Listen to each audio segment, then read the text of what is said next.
Hola, bienvenidos al capítulo 9. Lo más difícil fue dar el primer paso, salir por la puerta, cruzar la calle y recorrer el caminito que llevaba al porche del señor Crowley. Antes de llamar, vacilé. Si me había visto en el lago, si sospechaba en lo más mínimo que conocía su secreto, podía matarme allí mismo. Llamé a la puerta. Estábamos varios grados bajo cero, pero saqué las manos de los bolsillos, listo para equilibrarme si tenía que salir corriendo. La señora Crowley abrió la puerta. ¿También sería una demonio? Hola, John, ¿cómo estás hoy? Bien, señora Crowley. ¿Y usted? Oí un crujido detrás de ella, dentro de la casa. Era el señor Crowley yendo lentamente de una habitación a otra. ¿Sabía ella lo que era él? Bien, gracias. ¿Qué te trae por aquí una tarde tan fría? La señora Crowley era vieja y pequeña, la ancianita más típica que he visto nunca. Llevaba gafas y en ese momento me di cuenta de que él no. ¿Robaba ojos siempre que los viejos se le gastaban? Anoche nevó. Dije, quiero despejarles el camino. ¿El día de Acción de Gracias? Sí, la verdad es que no tengo nada más que hacer.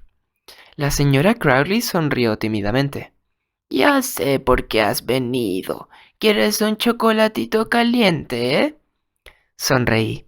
Una sonrisa practicada con mucho cuidado, diseñada para que me diera exactamente el aspecto de un niño de 12 años al que le han pillado con una trampa inocente. Había estado ensayándola toda la noche. La señora Crowley me daba chocolate siempre que le retiraba la nieve de las salidas. Era el único momento en que me invitaba a entrar. Aquel día fui allí porque necesitaba que me invitasen a entrar. Tenía que ver si el señor Crowley estaba sano o enfermo y lo mal que se encontraba. Tarde o temprano iba a tener que matar de nuevo, y si yo quería que la policía lo pillara en el acto, necesitaba saber exactamente cuándo iba a ocurrir. Ahora mismo lo pongo en el fuego, dijo. La pala está en el cobertizo. Cerró la puerta y yo rodeé la casa. Mis pasos hacían crujir la nieve suavemente. Aquello había empezado. El señor Crowley salió al porche unos minutos más tarde, la viva imagen de la salud. Caminaba erguido, con la cabeza bien alta y no tosió ni una sola vez. Las nuevas extremidades le estaban dando buen resultado. Se acercó hasta el pasamanos del porche y me observó. Intenté no hacerle caso, pero estaba demasiado nervioso como para darle la espalda. Me incorporé y me volví hacia él. Buenas tardes, dije. Buenas tardes, John, contestó. Estaba más alegre de lo habitual. No podía identificar si sospechaba de mí o no. ¿Ha tenido un buen día de Acción de Gracias? Ha estado muy bien, respondió. Ha estado bien. Kay hace un pavo de primera, el mejor de todo el estado, creo yo. No me estaba vigilando, sino que miraba a todas partes. La nieve, los árboles, las casas, todo. Diría que estaba feliz, y supongo que esto era lógico. Tenía un par de flamantes pulmones nuevos, y literalmente era como si hubiera vuelto a la vida. Me preguntaba cuánto tiempo le iba a durar. No me iba a matar y tampoco parecía sospechar que yo conociera su secreto. Satisfecho de que por ahora yo estuviera a salvo, volví a apartar a paladas la nieve. Durante las 2 semanas siguientes pasé los días quitando nieve y las noches rezando porque cayera más.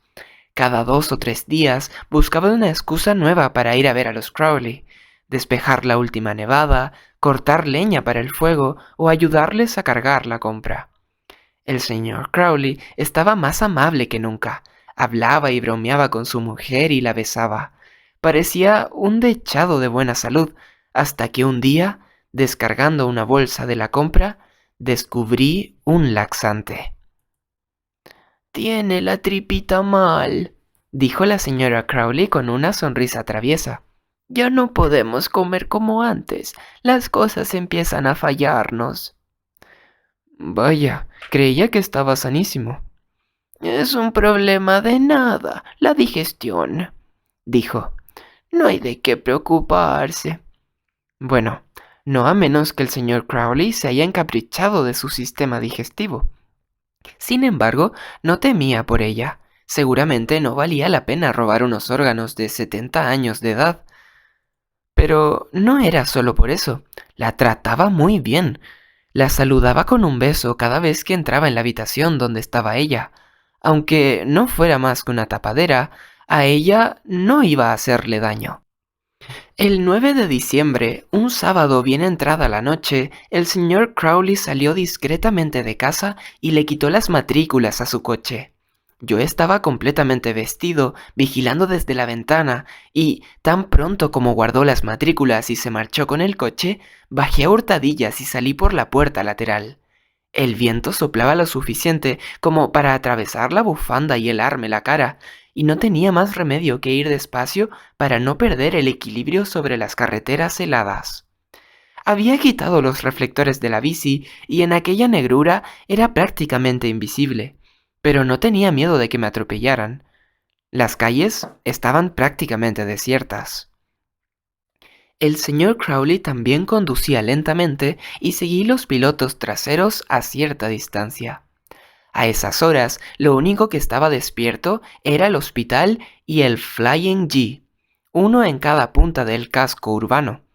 Supuse que iba a este último para coger a alguien que pasara por allí, pero la verdad es que se dirigió poco a poco hacia el diminuto centro urbano. Tenía sentido. A esas horas seguramente estaba totalmente solitario, y si encontraba a alguien, lo podría matar con total impunidad. No había comercios abiertos, ni casas, ni testigos para oír los gritos. De pronto, otro automóvil dobló la esquina por delante de mí y se detuvo en un semáforo junto al señor Crowley. Era un coche de policía. Imaginé que le estarían preguntando si estaba todo bien, si necesitaba alguna cosa, si había visto alguna circunstancia sospechosa. ¿Le preguntaron acaso por las matrículas? ¿Se habrían dado cuenta siquiera de que no estaban? El semáforo se puso en verde y permanecieron allí un momento más, pero después arrancaron. Los polis siguieron recto y el señor Crowley giró a la derecha.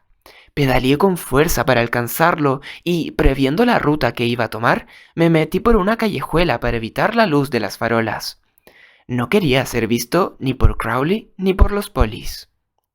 Cuando me encontré de nuevo con él, Crowley se había detenido a un lado y estaba hablando con un hombre parado en la acera. Estuve unos minutos observando y vi que éste se erguía un par de veces más para mirar a la calle abajo. No buscaba nada, simplemente echaba un vistazo. ¿Sería él el elegido?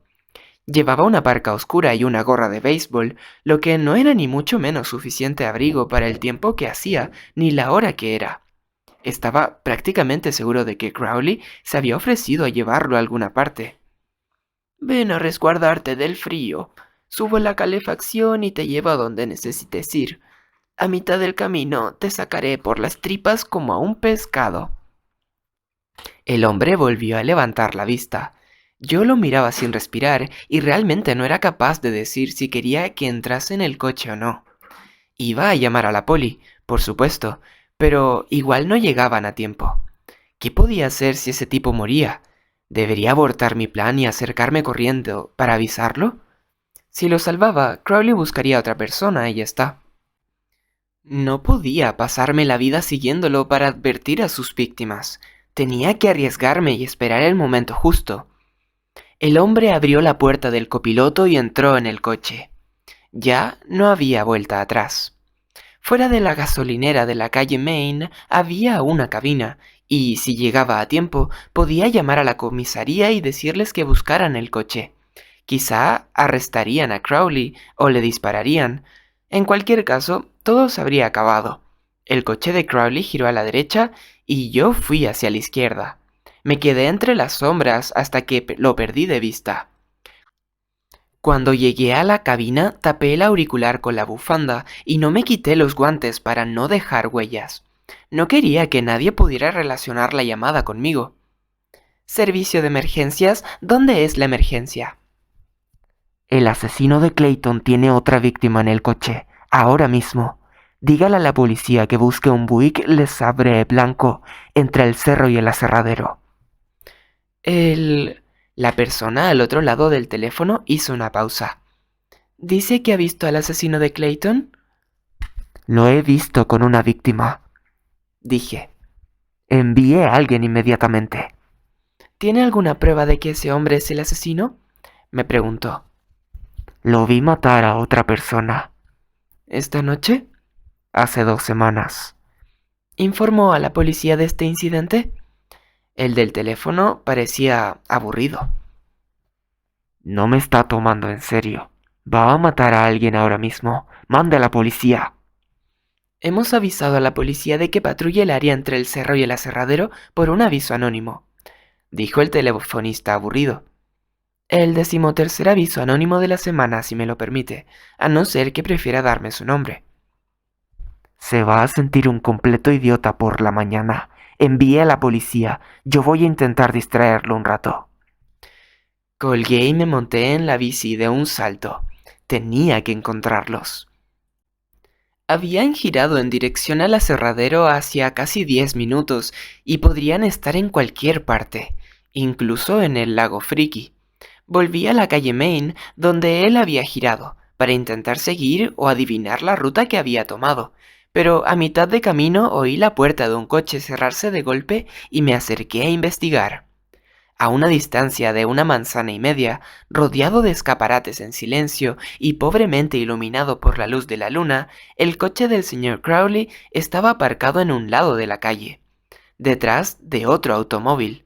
Crowley caminaba desde el maletero hacia un montón de algo que había en el suelo. A medida que me acercaba, me di cuenta de que se trataba de un cuerpo sobre una lona. Había llegado demasiado tarde. Dejé mi bicicleta en un lugar oscuro y me acerqué sigilosamente a Crowley, que estaba de espaldas.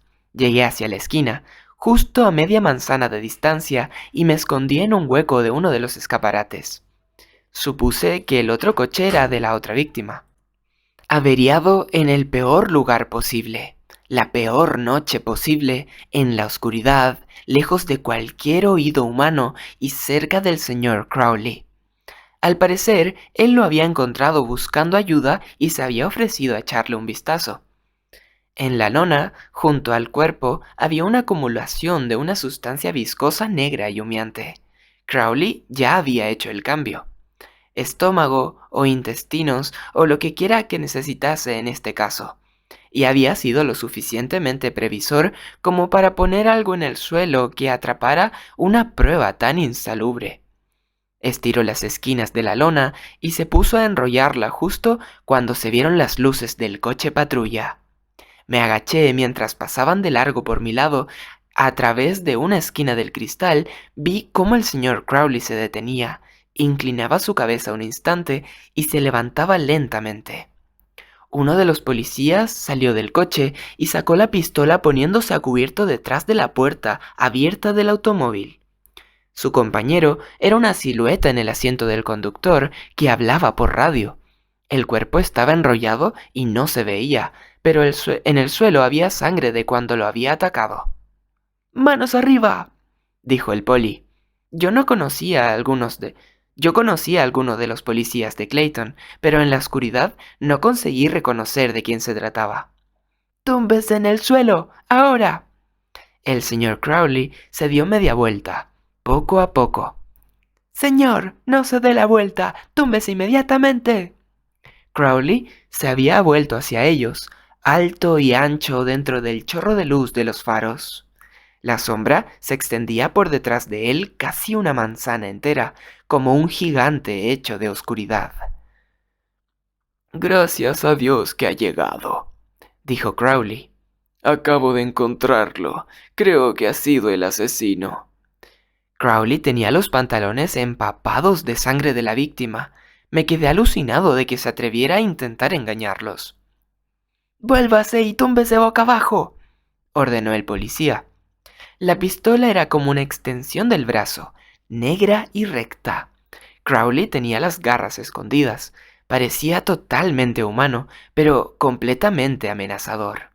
Tenía los ojos entrecerrados y una mirada lúgubre, la boca cerrada en una línea lisa y despojada de emoción. «Vuélvase y túmbese boca abajo», repitió el agente de policía. «No se lo voy a volver a repetir». Crowley parecía estar atravesando al policía con la mirada y me pregunté qué sentía en ese momento. ¿Ira? ¿Odio? Forcé la vista y vi un resplandor en su mejilla. Lágrimas. Estaba triste. El policía del lado del conductor abrió la puerta y salió del coche. Era más joven que su compañero y le temblaban las manos. Cuando habló, le temblaba la voz también. Los refuerzos están en camino», dijo. Pero antes de que pudiera acabar la frase, Crowley se abalanzó hacia ellos, aún con forma humana, rugiendo con ira. El mayor de los dos policías le gritó un aviso y ambos empezaron a disparar. Una bala tras otra se estrellaron contra el pecho de Crowley, quien se desplomó. «¡La hostia!», maldijo el joven. El mayor bajó el arma lentamente y miró a su compañero. «Sospechoso derribado», dijo. «Jamás había pensado que era un aviso genuino. ¿Cuál es el tercero de la noche?» «El cuarto», corrigió el joven. «¿Y a qué esperas? Llama a la ambulancia». En un abrir y cerrar de ojos, Crowley estaba de pie, junto al poli viejo. Tenía la cara alargada de forma inhumana y la boca era un manojo trémulo de colmillos. Como unas zarpas blancas como el hueso, rasgó el vientre del policía, quien murió prácticamente al instante. El demonio Crowley saltó por encima del coche patrulla hacia el joven, que chilló y empezó a disparar indiscriminadamente. Una de las balas impactó en la esquina trasera del coche de Crowley, justo antes de que el demonio le saltara encima y lo derribara, fuera de mi campo visual. El policía chilló una vez más y luego se quedó en silencio. La violencia cesó tan rápidamente como había estallado. El policía, el demonio, las pistolas, la calle, el cielo de aquella noche helada. Todo estaba ahora en silencio como una tumba. Un momento después, Crowley apareció por el lateral del coche patrulla.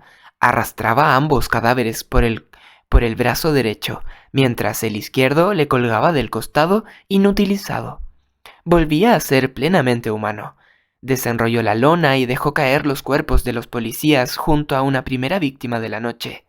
Después se quedó allí un momento, haciéndose una composición de la situación. 3 cadáveres, un mar de sangre, 2 coches más y un agujero de bala en el suyo. Era imposible conseguir una coartada antes de que llegasen los refuerzos. Crowley volvió al coche de policía y apagó los faros. Aquella carnicería se convirtió en una silueta gris. Rebuscó en el interior del coche patrulla un rato más y solo oí crujidos y cosas que se rasgaban, hasta que por fin salió y tiró un par de bloques negros sobre un montón de cuerpos. Imaginé que era la cámara del coche patrulla, pero desde aquella distancia no podía estar seguro. Todavía había tiempo. La policía había pedido refuerzos, pero aunque no fuera así, tarde o temprano iban a aparecer alguien y se iba a encontrar con Crowley. No tenía manera de ocultar todo aquello. Se quitó el abrigo y la camisa de franela y las tiró sobre el montón. Se quedó pálido y semidesnudo a la luz de la luna. Tenía el brazo izquierdo malherido por el balazo que había recibido. Se lo tocó y gruñó. Acercó la mano derecha. A medida que lo hacía, los dedos se transformaron rápidamente en garras y posó los dedos sobre el hombro. Colocó los pies con cuidado sobre la acera, preparándose para algo, y se sobresaltó cuando el teléfono móvil le chirrió alegremente desde la cintura. Lo agarró con la mano buena, lo abrió y se lo acercó al oído. «Hola, Kay. Lo siento, mi vida. No podía dormir». «No te lo dije porque no quería despertarte. No te preocupes, cielo, no es nada. Insomnio nada más. He salido a dar una vuelta en el coche». Bla bla bla bla bla bla bla bla bla bla. No, no es por la tripa, estoy bien. Miró la pila de cadáveres que tenía a sus pies. De hecho, tengo el estómago mejor que hace muchas semanas, cariño. Bla bla bla bla bla bla bla bla bla bla bla. Sí, enseguida vuelvo. Duérmete. Yo también te quiero mucho, cariño. Te quiero. Así que ella no era una demonio. No sabía nada sobre él. Apagó el móvil y, torpemente, lo volvió a enganchar en su cinturón. Entonces estiró la garra hacia el hombro izquierdo y cortó la carne. Después separó el hueso con un pop que me dio arcadas. Me caí de culo de la sorpresa. Él ahogó un grito, cayó de rodillas y tiró el brazo encima de la primera víctima, donde empezó a chisporrotear y a consumirse. Una vez separado de la oscura energía que lo mantenía vivo, el brazo degeneró en cuestión de segundos hasta convertirse en aquella sustancia. Falto de maña y con un solo brazo, le hizo lo mismo al cadáver de uno de los policías. Primero le quitó el abrigo y después el brazo izquierdo. Acercó la extremidad al hombro hecho jirones y vi asombrado cómo la carne parecía estirarse hacia ella, envolviéndola y acercándola, hasta que se unió al brazo como si fuera plastilina. Un momento después, el brazo se movía, tras crecer y encajarse en la altura del hombro. Crowley lo hizo girar en círculos, primero pequeños y después cada vez más grandes, sopesando su peso y probando los movimientos. Satisfecho y temblando de frío, sacó un puñado de bolsas de basura del maletero y se puso a empaquetar a los cadáveres. De pronto me vi preguntándome a mí mismo, casualmente, por qué no había cogido el brazo de la primera víctima. ¿Por qué se había molestado en desnudar al policía cuando tenía un cadáver perfectamente aceptable justo al lado, listo y preparado? Oí que se acercaba un coche. Las ruedas avanzaban pesadamente sobre la nieve medio derretida y miré hacia atrás. Una furgoneta pasó de largo manzana y media más abajo por la calle Main. A la luz de las farolas parecía de un color rojo. Era imposible que sus ocupantes hubiesen visto el truculento festín de Crowley desde tan lejos y entre tanta oscuridad. El vehículo siguió adelante y el ruido se desvaneció en la distancia. Crowley trabajaba con rapidez y eficiencia. Embutió a los policías en el maletero del coche averiado de la primera víctima. El dueño del coche, bien envuelto en una bolsa de basura, fue directo al maletero de Crowley, junto con los restos de su ropa, la lona ensangrentada y el equipo que había robado del coche patrulla. Todo ello metido en bolsas. Era un plan muy inteligente. Cuando los investigadores encontrasen a los policías, parecía que ellos eran las únicas víctimas, y el dueño del coche sería, naturalmente, el único sospechoso. Si Crowley escondía bien el cuerpo, puede que jamás se dieran cuenta de que también había sido una víctima. En realidad, sería el sospechoso principal y eso alejaría a la policía y al FBI de la pista de Crowley durante varias semanas. Se montó en su coche, lo puso en marcha y se fue antes de que llegara alguien. Se había librado. Se había enfrentado a 2 policías armados y había salido sin un solo rasguño. De hecho, en mejores condiciones que cuando empezó todo. No había pruebas y, si quedaba alguna, señalaban a otra persona. En cuanto lo perdí de vista, corrí hacia la bici y pedaleé todo lo rápido que pude en dirección contraria. Lo último que quería era que alguien me encontrase allí y me relacionara con el crimen. ¿Cómo se podía parar a semejante demonio? Era prácticamente imposible de matar y demasiado fuerte e inteligente para la policía. Los agentes habían hecho todo lo que habían podido, empleando toda su formación y destrezas. Por Dios, lo habían llenado de plomo y, sin embargo, estaban muertos. Todos los que habían visto a Crowley aquella noche lo estaban. Todos menos yo.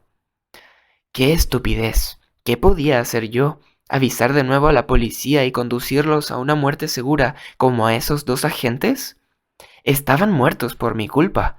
Crowley los acababa de matar, pero únicamente porque yo lo forcé a hacerlo. Él solamente había querido matar a un hombre y, por haberme entremetido, 2 más se pudrían ya en el maletero de un coche. No podía repetir algo así. Quizás hubiera sido mejor dejarlo tranquilo y que matase a su propio ritmo. Una víctima al mes en vez de 3 en una sola noche. Y yo no sería responsable de ninguna muerte más. Solo que ya no mataba una vez al mes, porque la última víctima había sido menos de 3 semanas antes. Estaba tomando carrerilla. Quizás el cuerpo se le estropeaba más deprisa. ¿Cuánto tiempo podría pasar antes de que se convirtiera en algo semanal?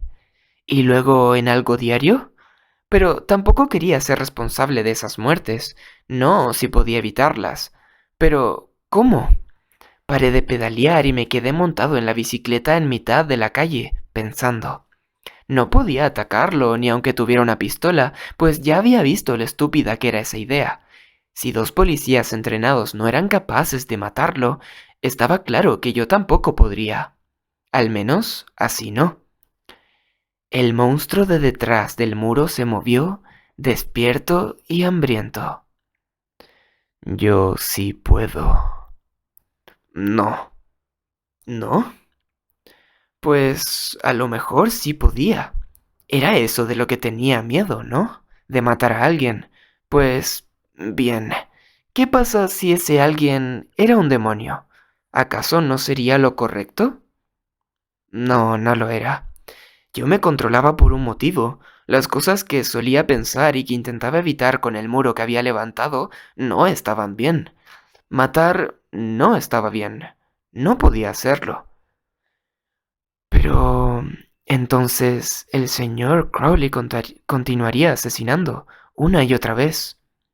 No, dije en voz alta, enfadado conmigo mismo y con Crowley. Enfádate, suéltalo todo.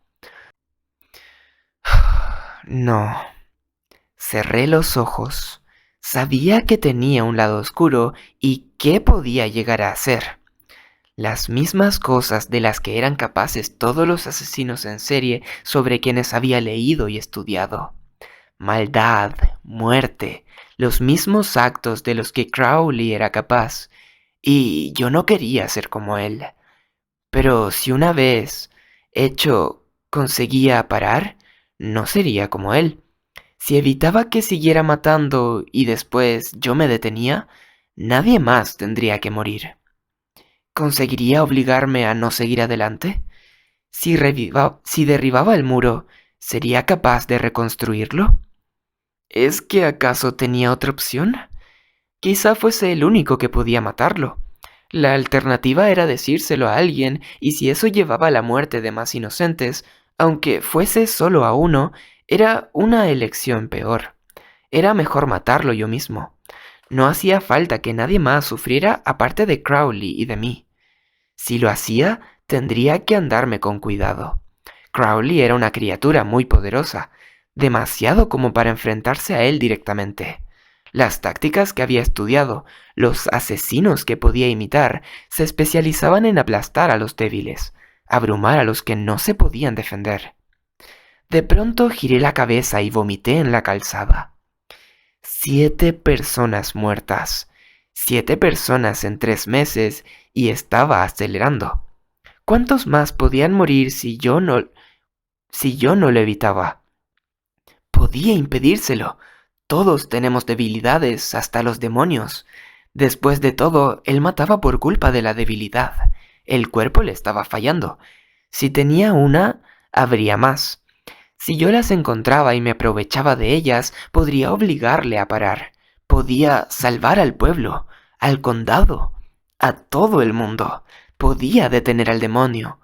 Y lo iba a conseguir. Se acabaron las preguntas y se acabaron las esperas. Había tomado una decisión. Había llegado la hora de dejar el muro que se derrumbase, de deshacerme de todas las normas que yo mismo me había impuesto. Había llegado la hora de liberar al monstruo. Me subí a la bicicleta y me marché a casa, incumpliendo mis normas por el camino. Piedra a piedra, el muro se iba desmoronando y el monstruo estiraba las piernas. Reflexionaba sobre las muertes que iba a causar. Flexionaba las garras y se relamía los labios. Al día siguiente, empezaba la cacería. ¡Ah! John, John, John. Bueno, ese fue el fin del capítulo 9. Nos vemos en el siguiente con más John y su demonio interno.